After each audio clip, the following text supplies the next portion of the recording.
principally are a company that works in the carbon forestry area.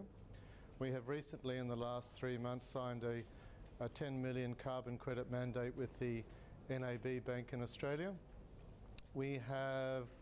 This will be through the new carbon forestry or the carbon farming initiative in Australia, where there are 500 companies that are now legislated to be able to pay carbon offsets.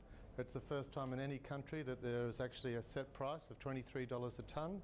There's a base price when the deregulation starts at $15 a tonne, and there's also a ceiling price.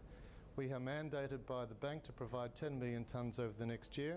We have recently reorganised out of the UK into Australian Limited Company, which is a PLC or the equivalent in Australia.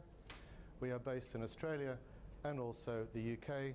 We're looking in the UK to be able to provide an investment product to be able to attract people to be able to invest into this market for the first time ever in the carbon industry. There is a set price which analysts can work on.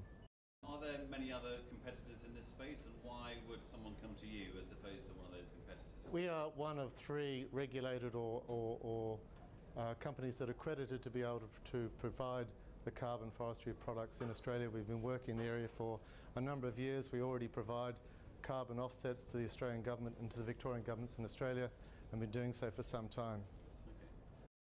It's not a tax-driven, it's a legislated compliance requirement by the top Australian 500 companies. They must now pay a carbon tax from the 1st of July 2012.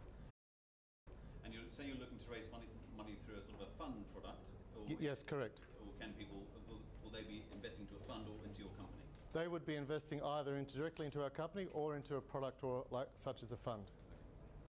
Do you mean you're growing trees?